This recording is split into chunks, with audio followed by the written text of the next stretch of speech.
सप्त धातूंमध्ये कसं होतं. आपल्याला वाटतं मी आज खाल्लंय, आजचा रिझल्ट आजच भेटला आणि मला माहिती नाही पुढे काय होणार आहे ते. मला माहिती नाही हे सप्त धातू, रस, रक्त, मांस, मेद, अस्थी, मज्जा आणि शुक्र ह्याच्यामध्ये कन्व्हर्शन एकात नाही एक कसं होतं तर. आणि ते आपल्याला जाणीव करून द्यायला लागलेत. विजय शेट्टी सर योग पंडित आहेत, योग प्राध्यापक आहेत, नॅचरोपॅथिस्ट आहेत, खूप छान लोकांवर काम करतायत आणि हे सगळं असताना औषधांचं पण ज्ञान आहे, आयुर्वेदाचं ज्ञान आहे, या सगळ्या गोष्टी माहिती आहेत म्हणून त्यांच्याकडे तो टॉपिक आहे. जोरदार क्लॅप करू आपण विजय शेट्टी सरांसाठी. सुमेध सर ऑल म्यूट टाका आणि continue Shetty sir. Good morning सगळ्यांना. सर अनम्यूट करा. चला, आपला काल आपण प्रास्ताविक मी केलं होतं. आपला जो विषय चालू आहे सप्त धातू, अजून कुठलाही म्हणजे फक्त नावं सांगितली होती. आज पहिला धातू असणार आहे रस.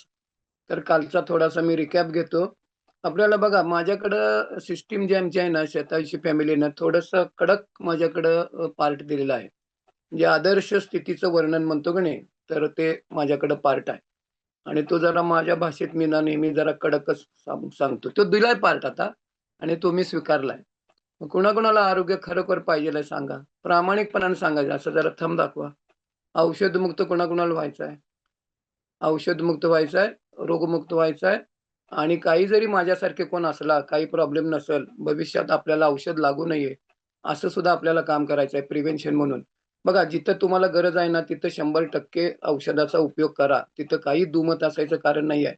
मग तुम्ही पॅथी कुठली का वापरत असा, आयुर्वेद, होमिओपॅथिक, ॲलोपॅथिक, त्याचा वापर जरूर करा. पण हा वापर करत असताना आपल्याला फक्त काय करायचं आहे, की आपलं जे रूट कॉज आहे की नाही, रोगाचं जे मूळ असतं त्याच्यावर आपण काय काम करायला लागलोय काय, आणि ते जर थोडं थोडं तुम्ही काम करत गेला तर तुम्ही काय होता ते टप्प्याटप्प्या शनै त्यातनं तुम्ही बाहेर पडू शकता, रोगमुक्त होऊ शकता. आता तुम्ही ऐकलं की नाही काय आमचा पोपट पाटलांचा, लक्ष्मण पाटलांचा रिझल्ट बघा. त्यांचं ऑपरेशन कट झालं. त्यांनी काय, तर त्यांनी रोगाच्या मुळावर काम केलं. वजन ज्यादा होतं त्याच्यावर त्यांनी काम केलं. आम्ही सांगितल्याप्रमाणे शतायची फॅमिलीच्या गायडन्स खाली काम केलं. ऑपरेशन कट कोणी केलं, नको म्हणून कोणी सांगितलं, त्यांच्याच डॉक्टरने सांगितलं, आम्ही काय नाही सांगितलं. तर तुम्हाला असं ह्यातनं बाहेर पडायचं असेल तर ही प्रोसेस आहे. आणि त्यातला जो आयुर्वेदामधला जे काल मी थोडासा रिकॅप घेतो, जगाला देणगी दिली म्हटलं ना आयुर्वेद आणि योग, तर ते सप्तधातू ही कन्सेप्ट पूर्ण आयुर्वेदामधली आहे. आता मी काल तुम्हाला ते व्याख्या हे पण सांगितलं होतं. समदोषः सम अग्निश्च समधातु मलक्रियाः प्रसन्नात्मेंद्रिय मनः स्वस्थ इत्यभिधीयते.